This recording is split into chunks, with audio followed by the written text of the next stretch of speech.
Muito bom dia para você, meu amigo e minha amiga. Hoje é dia 17 de maio de 2020 e estamos em mais uma edição do nosso diário da Covid-19. Diário esse que fala da crise política do coronavírus. Estamos no domingo, para alguns um domingo chuvoso, como é meu caso aqui no Nordeste. Para outros um domingo frio, mais um domingo aí de final de outono, anunciando aí a proximidade do inverno. Um inverno que para nós esse ano vai ser um inverno com gosto especial. Um inverno difícil diante aí de uma pandemia, diante, de um acontecimento que vai marcar para sempre as nossas vidas e marcar para sempre a história do ano 2020 como o ano do coronavírus, o ano da Covid-19. Bom, antes de começar, para quem já se inscreveu no canal, meu muito agradecimento, muito obrigado por prestigiar esse canal. E para você que está conhecendo agora o nosso canal, eu pediria que você se inscrevesse. Se você se inscreveu, eu agradeço muito. E dê o seu like, caso goste, claro, do que a gente debater aqui. E principalmente, compartilhe. Por favor, compartilhe. Quanto mais pessoas puderem estar com a gente debatendo, melhor. Lembre-se que esse canal aqui é um canal cultural também. É um canal de discussão política e um canal cultural. E um canal que a gente procura aprender um pouco. Né? Eu, além de trabalhar na segurança pública, né, além de ser profissional da segurança, eu também sou professor. E a gente sabe que nessa crise, muitos professores viraram youtubers. Sim, isso é verdade, escutei até isso na rádio. Né? E eu não tenho a menor vergonha de assumir isso, assumo com orgulho. Né? Na verdade, eu procuro não me chamar de youtuber, eu procuro me chamar de ativista digital.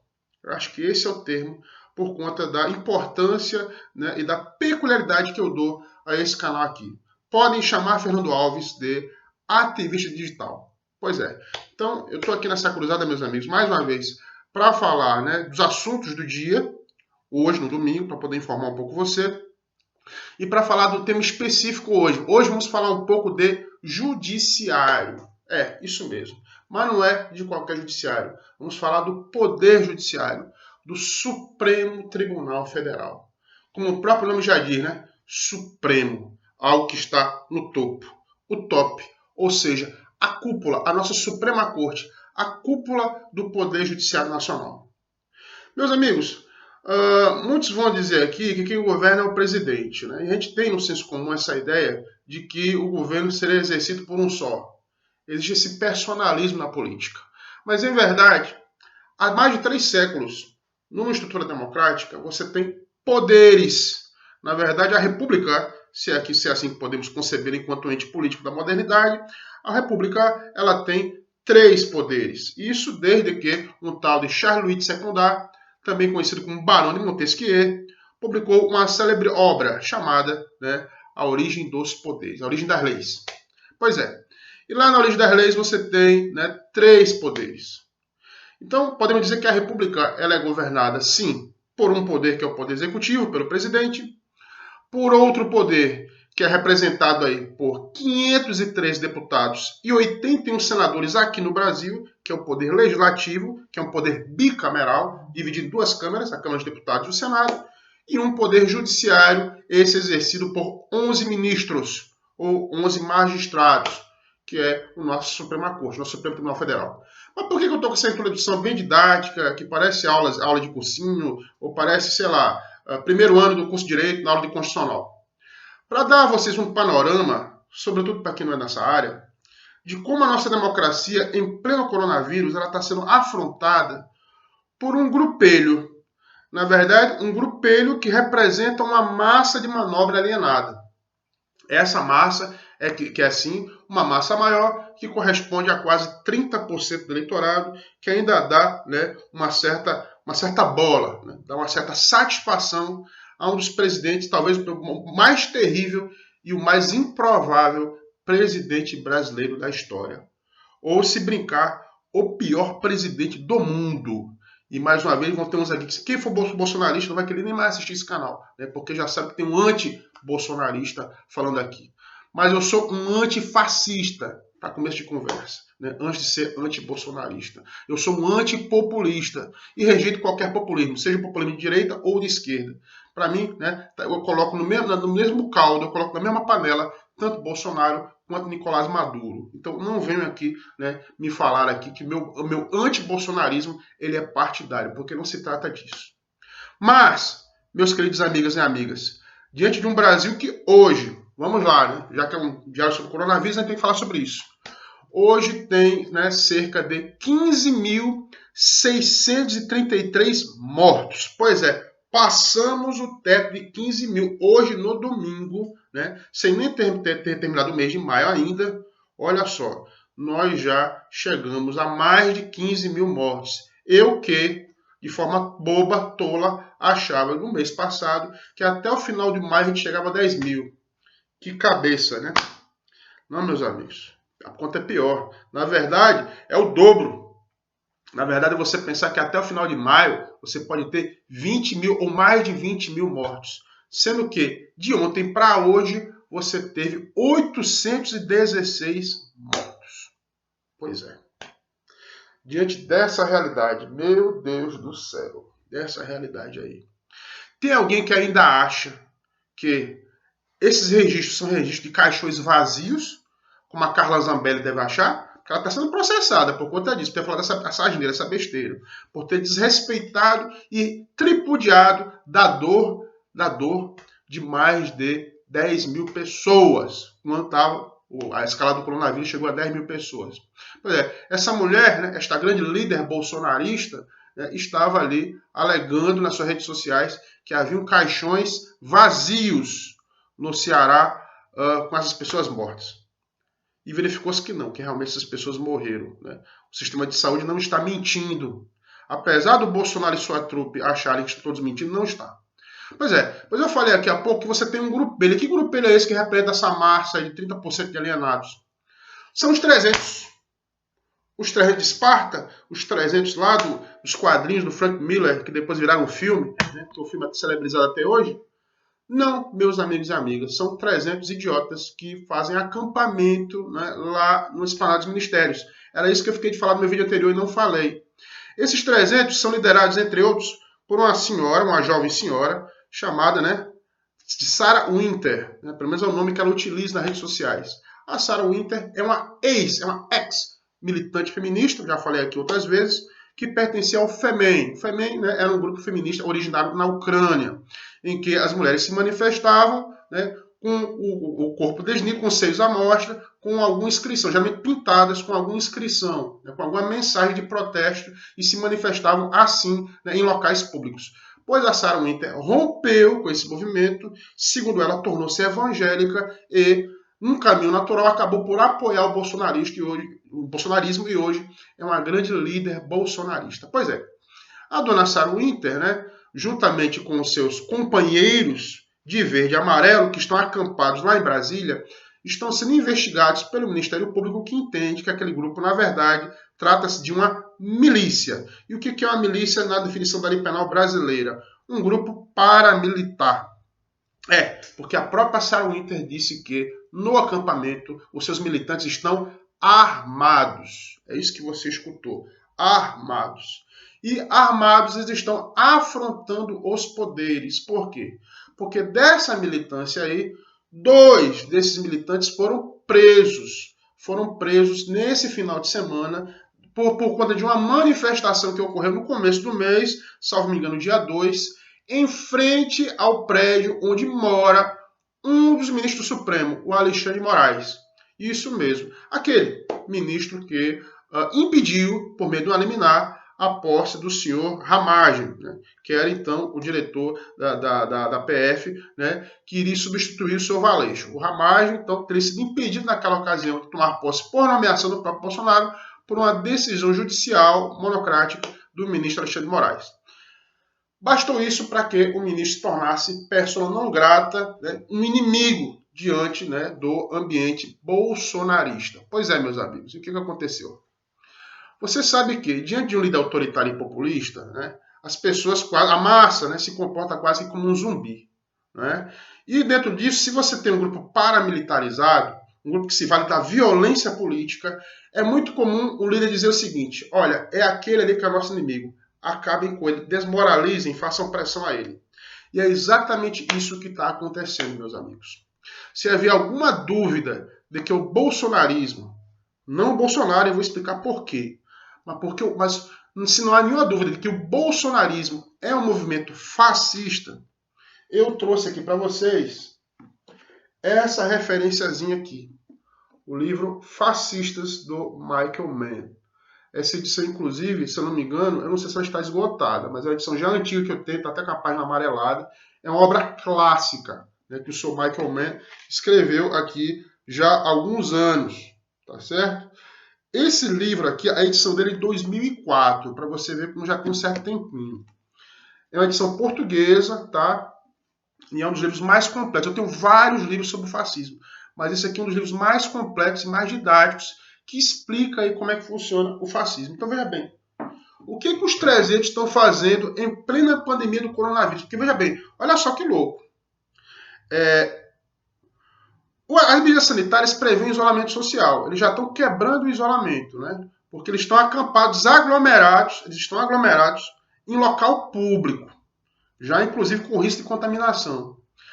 Além disso, eles estão acampados, armados, e além de armados, eles estão ameaçando ministros do Supremo. Por conta dessas ameaças, que esses dois militantes que eu citei há pouco, eles foram presos numa prisão preventiva. Eles foram presos por vários crimes, dentre eles ameaça, injúria, difamação, incitação ao crime, crimes de ódio.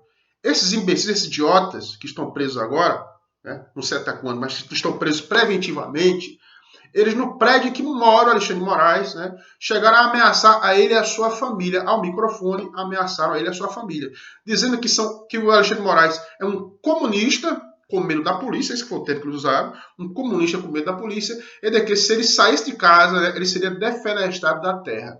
Bom, eu trabalho com isso, eu trabalho com segurança pública, eu sou delegado de polícia também. Aí eu fico me perguntando, isso é ou não é ameaça? Isso foi no prédio do cara, ele escutando, ele na casa dele escutando isso, o cara no carro de som falando isso. Você acha que isso não é crime? Vai dizer que é liberdade de expressão? Porque veja bem, meus amigos, uns podem dizer o seguinte, Fernando, porque você é de esquerda, se fosse o MST que estivesse ali acampado na esplanada dos ministérios, só que detalhe, meus amigos, em primeiro lugar, o MST, quando fez as suas marchas antes, não era em época de pandemia, começa por aí, né? No momento em que os 300 idiotas estão lá, né, fazendo seu acampamento lá na esplanada, em que você tem uma série de medidas sanitárias, né, que determinam o isolamento ou até mesmo o lockdown, e você tem essas pessoas aglomeradas, elas já estão cometendo um crime, elas já estão cumprindo, né, descumprindo a medida sanitária que visa a prevenção do contágio. Salvo me engano, artigo 268 do Código Penal, já estão violando isso, não é? Em segundo lugar, elas estão armadas. E o que diz o artigo 5º, inciso 16 da Constituição Brasileira? Pode abrir lá. O artigo 5º, inciso 16, que fala justamente dos direitos fundamentais, em especial dos direitos individuais, fala da liberdade de reunião. Sim, as pessoas são livres na democracia para se reunir, inclusive em locais públicos, sem autorização, sem necessidade de autorização do poder público. Por isso, né, que eles estão alegando que estão ali acampados. Só que detalhe, a lei diz sem armas. Sem armas. E aí voltamos para o livro do Michael Mann. Na verdade, os 300 de Bolsonaro, os 300 bolsonaristas, eles querem fazer o que na Itália os camisas negras de Mussolini fizeram. A chamada Marcha para Roma, que foi um episódio que aconteceu em 1922. Naquela ocasião, militantes fascistas vinculados ao partido Mussolini, marcharam, literalmente, armados, em direção a Roma e pressionaram o rei Vítor Emanuel II a nomear o Mussolini primeiro-ministro. Foi exatamente isso que aconteceu. Então, uma das características do grupo fascista é o seu paramilitarismo. O paramilitarismo, o culto ao líder, a visão de que o Estado é único, ele não tem poderes, quem só governa é o executivo, tá certo? E o uso da violência política. Sim, os fascistas são naturalmente violentos, seja através da violência física, vide agressão a jornalistas, como aconteceu nas manifestações, agressão a pessoas que pensam diferente, não é? E agressões, inclusive, a representantes dos poderes. E essas agressões elas podem ser físicas e verbais, como por meio de xingamentos, é um povo que fala muito palavrão, né? Já perceberam isso, usa as redes sociais para insultar as pessoas, né? Querem denigrir a imagem. Então, o movimento 300, lá dos os 300 verde e amarelos, os 300 patriotas, né? Na época de Mussolini se vestiu de preto, como eu estou vestido agora, né? E agora são vestidos de verde e amarelo. O fascismo, que triste isso, né? O fascismo se apropriou das cores da bandeira nacional, essa que é a verdade, né? Esse movimento fascista, ele visa, sim, né, atingir de forma violenta os poderes. E o poder da vez é o Supremo Tribunal Federal, através de seus ministros. Não é? Porque você tem lá um líder autoritário, e aí vem a questão do Bolsonaro. O Bolsonaro, ele é um líder autoritário, demagogo, populista, tá certo? E se elegeu com base nesse populismo e com o apoio das redes sociais. E quando chegou ao poder, né, se valeu do quê? De um discurso autoritário que gerou um movimento. Esse movimento, aí que está a grande questão, esse movimento, o bolsonarismo, é que é fascista. E se tornou fascista ainda mais na época de uma pandemia. Exatamente quando você tem 15.633 pessoas sendo enterradas. Né? Você tem outra desgraça que aconteceu no Brasil. Por isso que o Brasil está vendo a situação, está vendo um duplo drama, uma dupla tragédia. Primeiro, a tragédia de um vírus, e o segundo, uma tragédia de saúde pública, e o segundo, uma tragédia política, uma tragédia do surgimento de um movimento fascista mesmo, né? Com os pingos nos is. Não é, meu amigo e minha amiga? Então, para você ver como eu fico aqui, né, alarmado, e agora é alarmado mesmo, né? Que alguns vão chamar de alarmista, mas é alarmado mesmo, porque nós temos, de fato, um movimento fascista, um movimento proto-fascista em pleno século XXI, que se não é o bolsonarismo propriamente dito, através de seus apoiadores, pelo menos no grupo dos grupeiros que estão acampados, representa, sim, toda uma lógica e toda uma estética fascista. Qual o antídoto? Lei, legislação, prisão preventiva. Né? É o judiciário se manifestar. Não existe outra narrativa. E claro, e os movimentos democráticos se insurgirem contra isso. Há necessidade de uma insurgência. Agora vamos dizer, você está defendendo que um conflito armado entre os dois? Uma guerra civil, Fernando? Não estou falando isso. Não estou falando isso, até porque seria leviano da minha parte. E muitas pessoas que me respeitam aqui no meio acadêmico da militância progressista, que estão vendo esses vídeos aqui, iam achar que eu estou sendo altamente leviano a defender isso. Não se trata disso. Apesar de que guerra civil é a última ratio. É, na verdade, a resultante do caos em que já estamos. A grande questão não é essa. Mas uma insurgência, meus amigos, pelo menos na narrativa, e uma insurgência também nos pedidos nas representações e nos pedidos às autoridades. A gente tem que se mexer, a gente tem que acionar a polícia, tem que acionar o Ministério Público, tem que acionar o próprio Judiciário. Tá certo? Então, em razão disso, temos sim que proteger as nossas instituições democráticas mantidas por uma Constituição democrática, a Constituição mais evoluída que tínhamos, que é de 88. Porque esses fascistas, esses idiotas, né, esses criminosos, que inclusive 2 deles já estão presos, eles querem vender a ideia de que esses acampamentos são para combater a corrupção e as esquerdas. Ora, Mussolini, né, e seus asseclas diziam a mesma coisa em 1922. Seria como, né, se durante a gripe espanhola o nazismo, né, e o fascismo eles, né, se impulsionassem de vez. Tá certo, meus amigos? São esses os relatos que eu tenho a fazer para vocês. Para entender melhor, inclusive, o Supremo, entender a sua dinâmica, eu estou lendo um livrinho, só para concluir. Muito interessante, uma linguagem bem simples, uma linguagem jornalística. Os 11, vou fazer até um merchan nesse livro aqui, do Felipe Recondo e Luiz Weber. O STF, os seus bastidores e suas crises. Eu, inclusive, vou utilizar esse livro aqui para preparar até um artigo.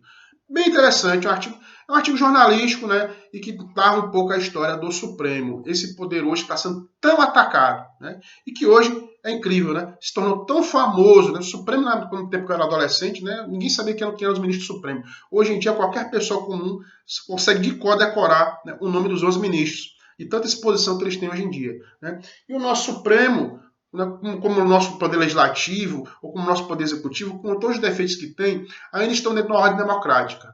E dentro de um vírus, dentro da tragédia de um vírus, né, é que precisamos da manutenção dessas instituições. Porque sem elas, meu amigo, ou o vírus acaba com a gente, ou o populismo autoritário, ou o fascismo nos destrói de uma vez por todas, e aí sim vamos ter um caos absoluto. Tá certo? que eu não pareça profeta do caos aqui, mas, mais uma vez, obrigado por essa minha fala extensa e didática, mas porém necessária. Valeu? Tenham todos um bom domingo, apesar de tudo. Apesar do vírus, apesar do fascismo bolsonarista. Valeu.